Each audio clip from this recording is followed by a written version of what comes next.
Hello, welcome back to my channel. My name's Dick Fleming. I was a member of First Force Recon Battalion during the Viet Nam War.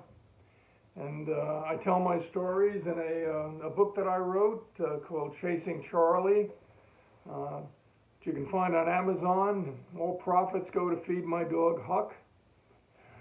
And I also got a website, firstforcerecon.com, that has other resources about the intelligence community, the reconnaissance teams, and pictures from my days that I've taken when I was in Vietnam, and other people have sent me additional information.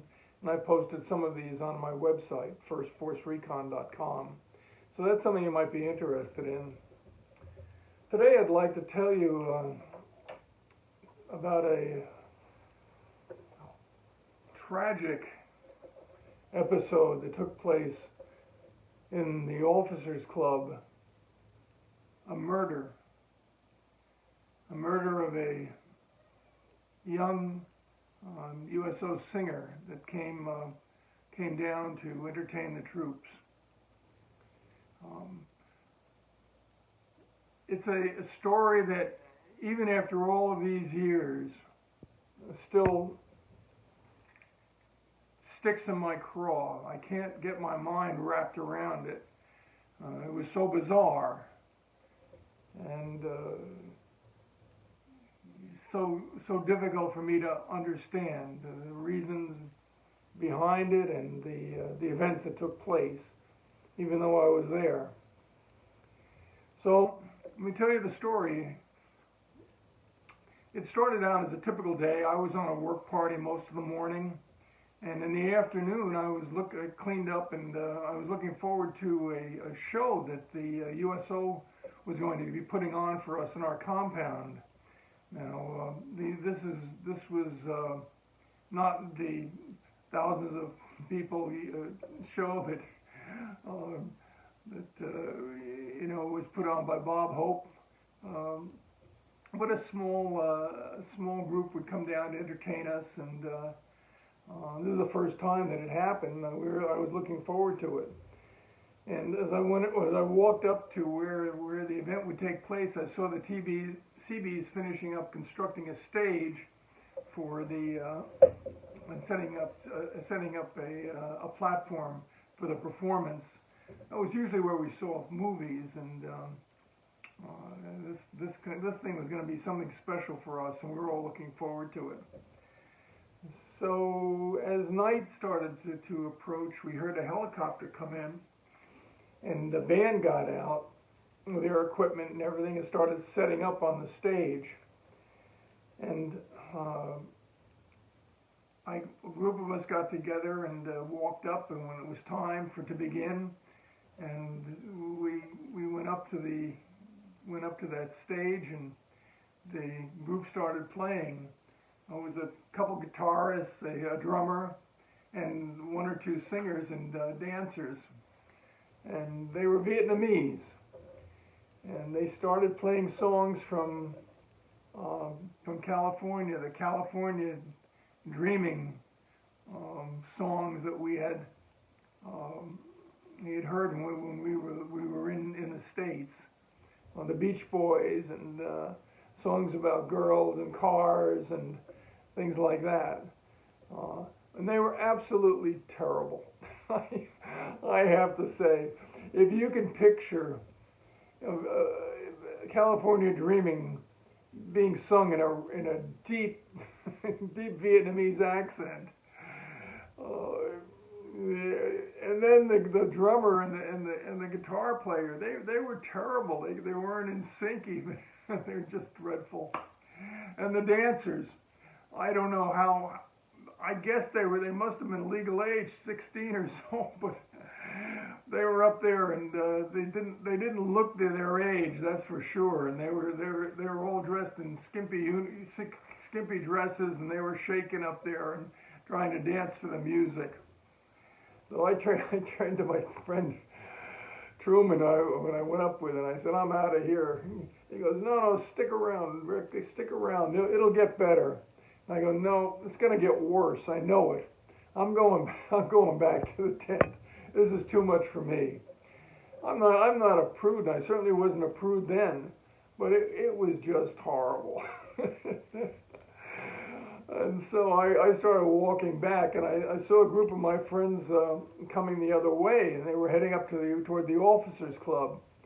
And I asked them what's going on, and they said, "Come with us." He goes, "There's Australian singers from this band.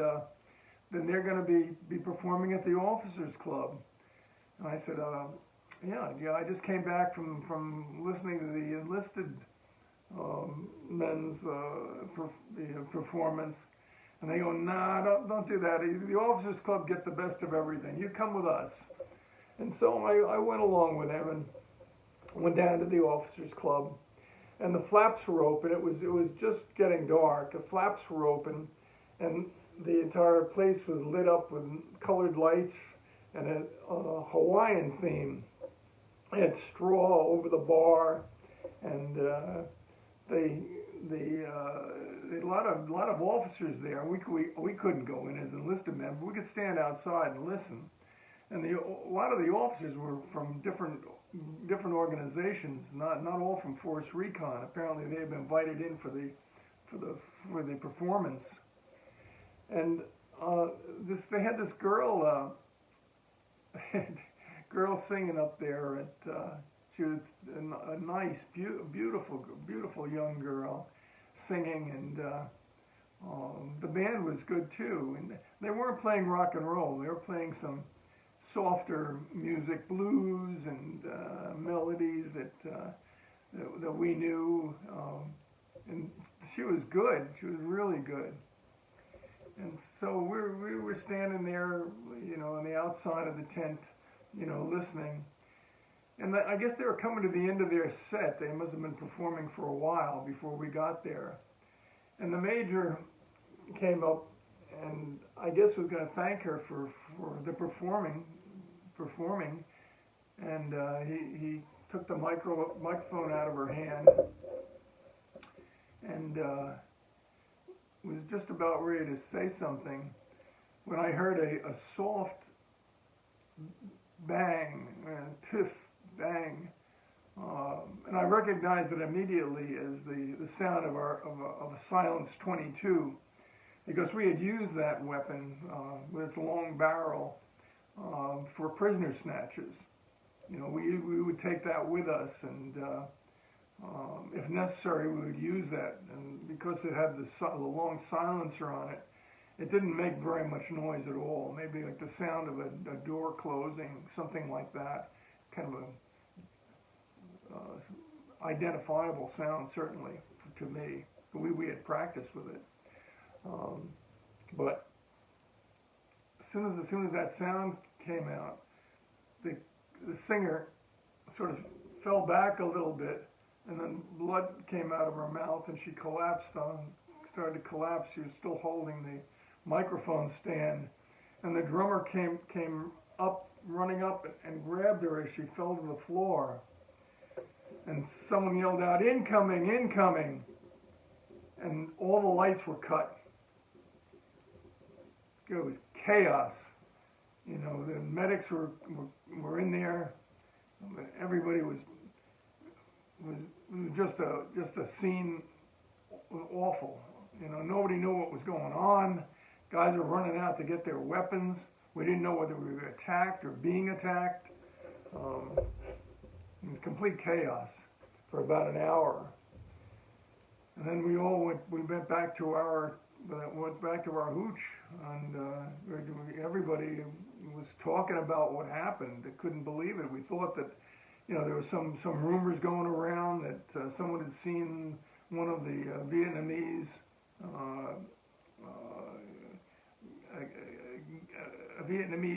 one of our Vietnamese workers, running away.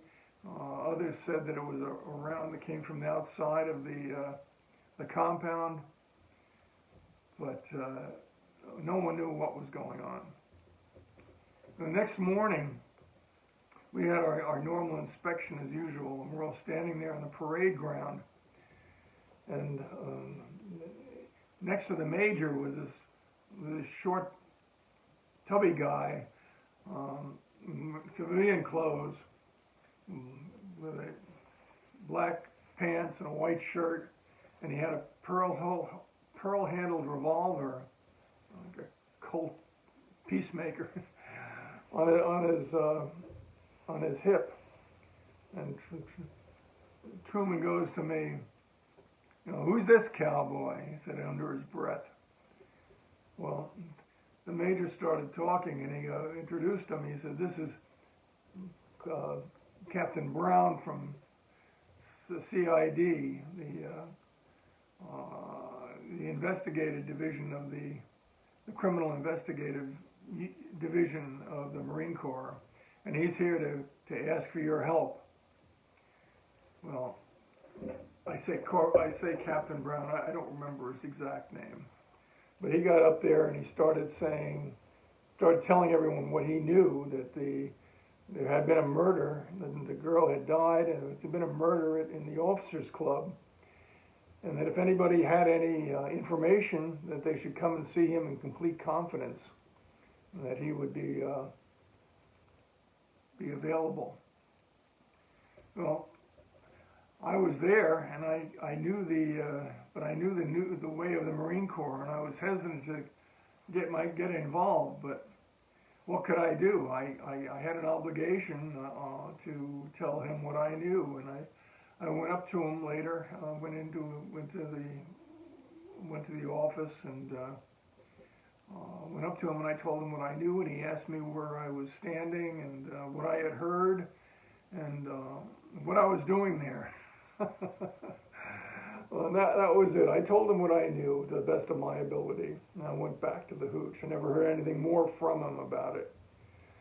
But a couple of days later, he came. We were in formation again, and as we were all standing at attention, we heard some commotion off one of the side hooches. And a group of MPs came out with one of the sergeants with his hands tied behind his back, or handcuffed behind his back. And while we looked, the MPs threw him into a Jeep, the back of a Jeep, with two armed MPs next to him, and drove off down the road. Well, that sergeant, Sergeant M, I'll call him. Sergeant M was one of the nicest guys in the company. I couldn't believe that he had done anything, but the CID captain said, we found the shooter, and we're taking him back, and he's going to receive military justice, for killing that performer. He goes, if anyone has any more information about this episode, again, come in and see me. Well, none of us could believe that our sergeant that was just taken away, not our sergeant, but sergeant from another team had been taken away. He was the nicest guy around. We couldn't believe it. And also, he was due to go back to the States. He was a short timer. He was supposed to go back in a couple of weeks. Why would he do something like that? It just didn't make any sense. Well, we found out later that he was being used as a decoy. He hadn't done anything.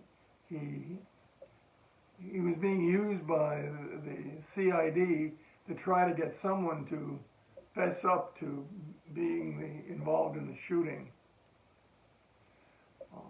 And about 3 days later, we found that we heard that another man, Pappy, had been arrested and taken away.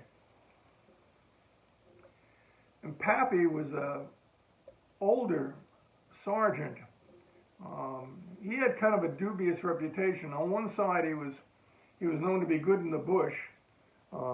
He was a lot older than most of us. He'd theoretically been in the Korean era but he had been, he used to go out on patrols occasionally, not very often, and he'd carry an M1 with him, awfully heavy weapon to carry through the jungle, but he liked the ability for it to, the punch power that it had to go through the jungle. But he was known to be good in the bush, but he was also known to be a hard drinker and a mean son of a bitch. And that was not necessarily a bad thing to be in the Marine Corps, to have a reputation as being a mean son of a bitch. But he had been in the Corps for a long time, and still, after that, all that time, to be still only sergeant, well, it makes you wonder. Well, apparently, he had confessed to having the weapon, the Silence 22, but he said that it had been stolen. He said he knew that it had been stolen and given to him. And apparently, two guys confessed to the CID captain to having stolen the weapon, the Silence 22, and given it to Pappy. And they were given immunity before they gave that information to him. And Pappy said that, yeah, I had the Silence 22, but I didn't use it for that. I used it to shoot at feral pigs that were around the compound, nosing around the wire, setting off flares, and I was using it for that. I didn't fire it for at the singer. Well, that's the most bullshit excuse I ever heard.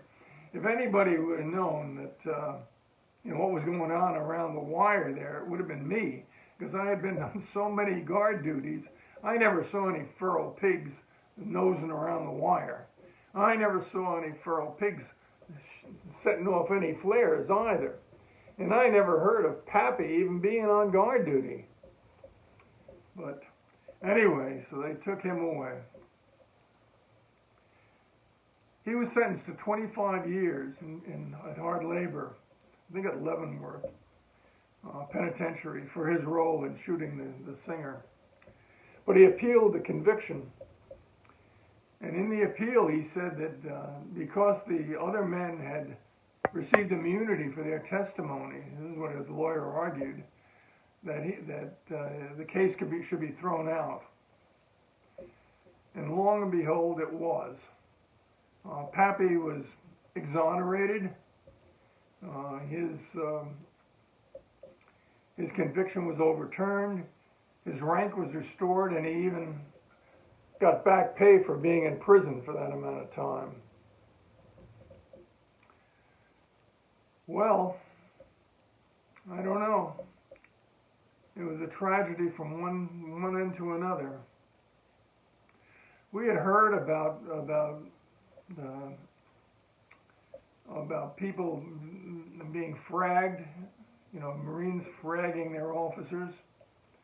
To my mind, it was a horrible stain on the reputation of the military, the Marine Corps in particular. I couldn't imagine anybody living with themselves if they did something like that. And I can't imagine, even if he was exonerated, that any good would have come out of could have come out of that situation if Pappy had indeed tried to kill the major. Because it was obvious that the singer wasn't the target. She happened to get in the way of the bullet, but the target was the major. Now, whether Pappy had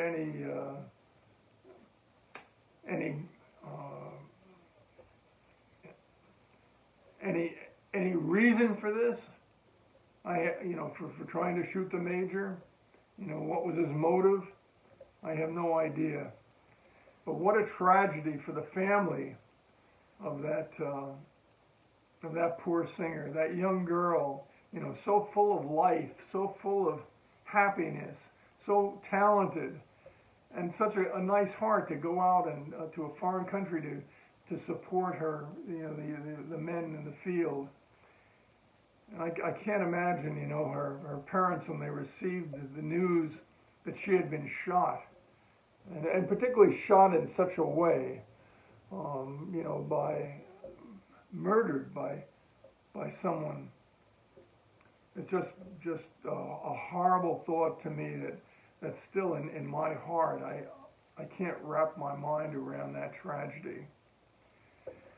And in my book, I quote a page from Jeremiah where it talks about Rachel weeping and being unconsoled because of the death of her children who were no more.